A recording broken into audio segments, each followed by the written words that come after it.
Our group has chosen the topic of the environment within the classroom and its relation to student learning because there is a global education shift away from traditional schooling strategies. The physical environment is related both to student achievement and their behavior. A well-maintained and safe physical environment fosters students' ability to learn, to show academic improvement, and model appropriate behavior. Decent, safe, and functional physical environments are essential to successful education programs. This issue is both relevant and pertinent as a Trinbagonian teacher in this time of economic recession, which has left many schools under-maintained with scarce resources, with global and local pressure on ourselves to ensure classes that are inclusive, best teaching practices observed, and the students are digitally competent. That has given us quite a challenge, and it is why our group felt it was necessary to undertake this topic.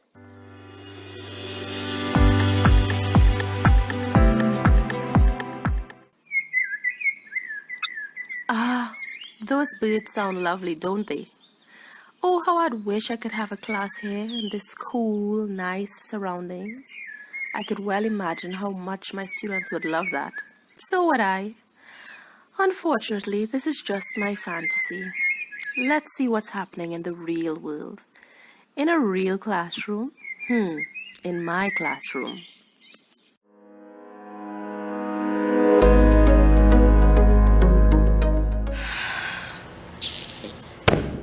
I can't even concentrate in this classroom self, boy.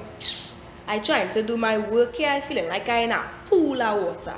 First, the classroom hot. And this stupid classroom even had no fan. And if it even had fan, had no way to plug in the fan and them. The classroom so messy. Look at the condition now, boy. The walls and them looking like they never paint since 1962. Gosh, boy, I really had to sit down and take this, boy. I's a normally happy person. Like, normally, I's a happy person. I ain't even gonna lie. But, like, as soon as I walk into this classroom, boy, my mood does change. All of a sudden, I feeling gloomy. You know what? I'm fed up. I'm fed up at the stupidness.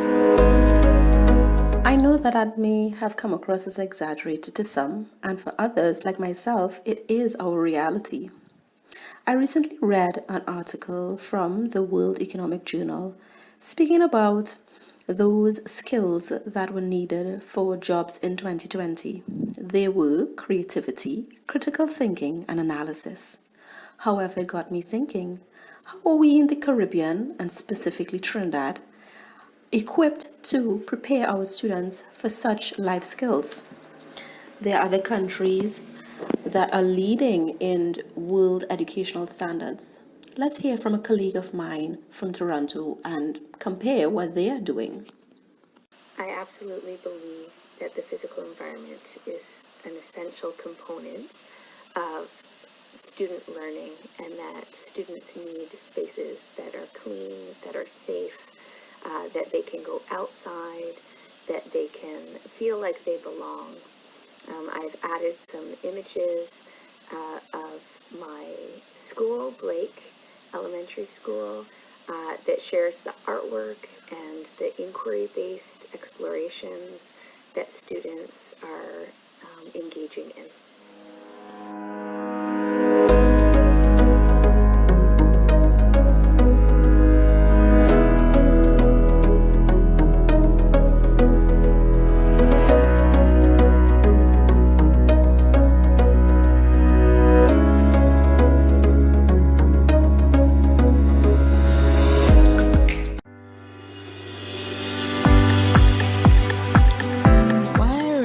Long sleeve today, boy. It's only break time and I'm already drained of my energy. How I'm making out with that Form 6 class after lunch, especially in that geography room.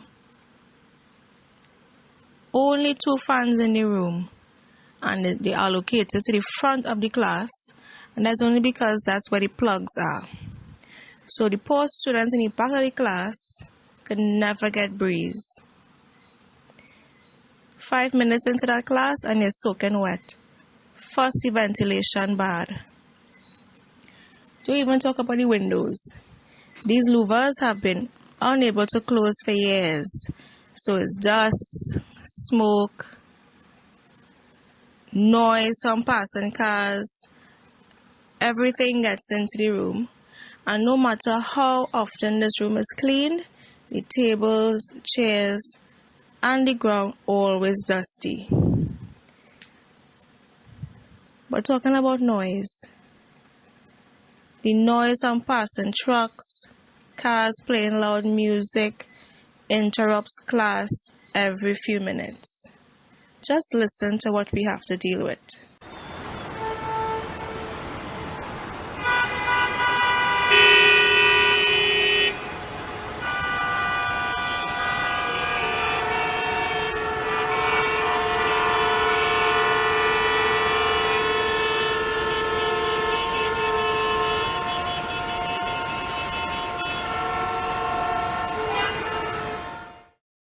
Now, if I am feeling this way, just imagine how my students feel. They have to move from class to class, dealing with this hot, noisy, unsanitary condition from 8 to 2:30. At least us teachers get a little ease in the staff room. Look, some of them head already on the desk. Lord have mercy. But I can't even blame them, because I am all tired. Not one answer we're gonna be learning here today. So I might as well just put on my video, yes?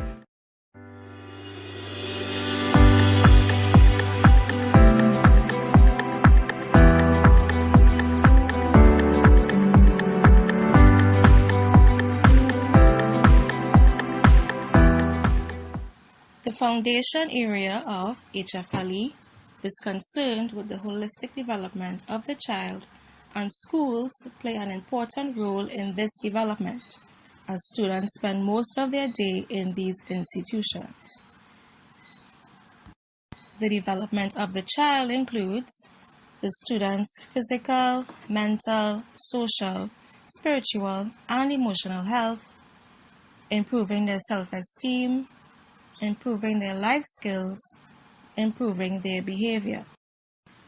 Many of our classrooms have similar environments as described before, and our students are the ones most affected. Research over the past 30 years has shown that the quality of the classroom environment significantly determines student learning. And that research is right. Classroom environments tend to affect students' attitudes to learning and their behavior before it can influence their academic achievement. It is something we experience all the time. When students are uncomfortable, they become disengaged, and learning does not take place. This adversely impacts our effectiveness and also our performance. Consequently, it negatively affects student achievement.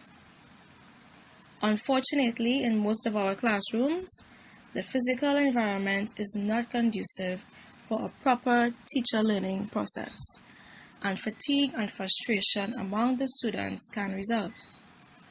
Unfavorable classroom environments can discourage students, and they become less willing to learn and participate in class.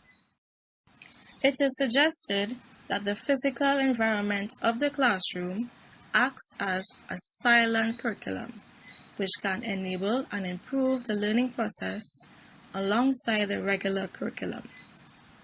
These following factors can negatively affect the physical, mental, and emotional health of our students.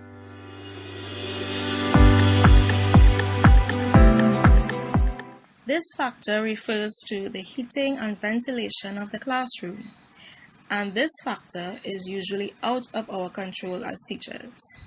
However, it plays an essential role in making classroom atmosphere favorable and comfortable, and can affect the behavior and performance of our students.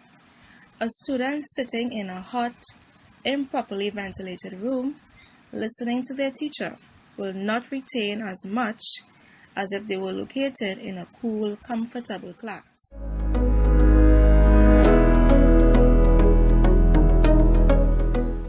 The main element of teaching includes some sort of verbal communication in our classroom.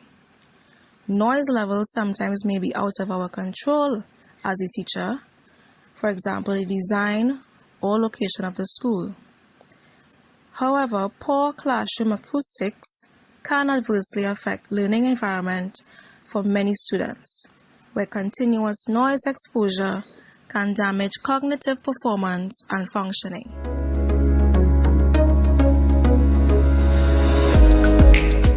Dirty walls, dusty, sticky desks, chairs, and floors, strewn garbage, are all scenes we regularly see in our classrooms. Most of these elements are again beyond our control as teachers.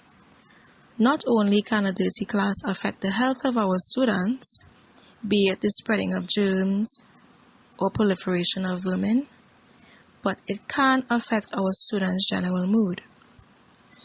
Being in a dirty space will make them uncomfortable.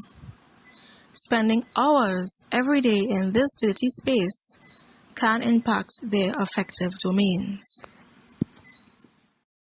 Students perform well in an optimistic classroom atmosphere and an environment in which they feel secure, safe, cared for, and involved. When students enjoy their classroom surroundings, they tend to be motivated to learn.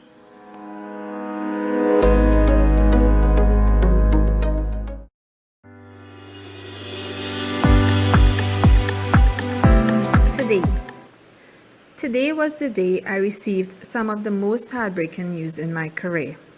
Today, I felt like I was failing my students. It all started when a student gave me this letter. Dear Miss, classes with you are quite boring. It's as if you just walk in class and teach. There isn't much use of technology in your class. I would like it if you would use songs and videos in the class. That's why I fall asleep in most of your classes. You are a good teacher, but I feel as if class time is boring. I'm sorry, I hope I did not hurt your feelings. Your student, Che. The lack of technology in schools has long been an issue that has never been fully addressed. Today made me reflect on the impact that this has had on my students. When I first started teaching at this school, I wanted to show them a YouTube video that they could relate to, but alas, no internet or projector. I tried to play a song for them, but no speakers were available for them to hear it. PowerPoint presentations are impossible for the same reasons. I would have loved to have an interactive smartboard, which I saw schools in Canada use. This greatly motivates and excites the students. And in my school, it would aid in their psychomotor skills development and motivate and encourage them. But again, no resources for this. How am I supposed to reach my students? How am I supposed to keep them interested in the lessons if they see it as boring and fall asleep when I begin to speak? Lack of technology in a classroom greatly affects student learning.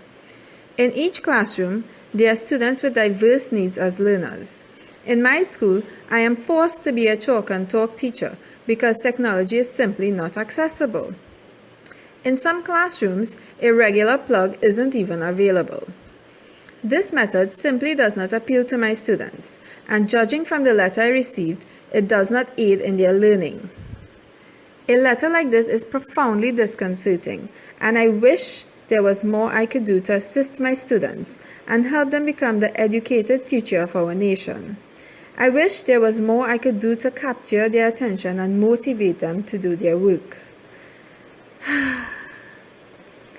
I await the day when this can happen. Sociologists Buchholz and Scheffler's 2009 state that it is important for teachers to employ the use of a wide variety of teaching and learning classroom structures so as to respond to the diverse needs of the learners and satisfy them. They concluded that equipment such as IT and AV, models and simulators, laboratory and clinical equipment, whiteboards, flip charts, etc. are necessary in the classroom because they ease mobility, time, and energy.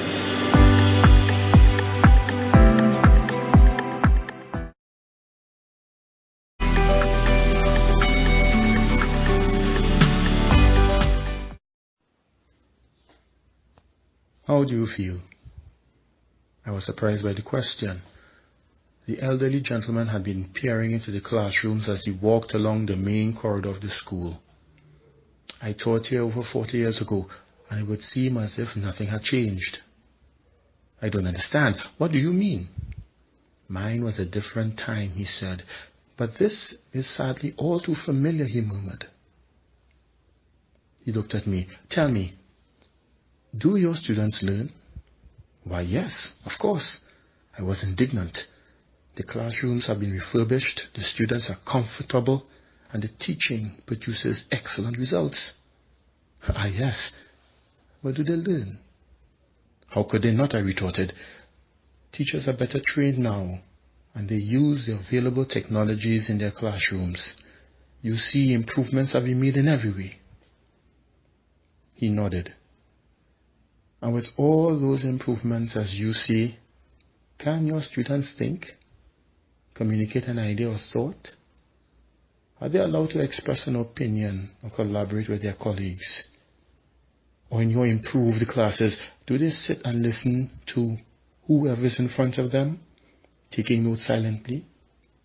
What about those who cannot learn like that? What about the room itself? New desks, new tables, whiteboards, but still the traditional rows and columns. Really, how do they learn?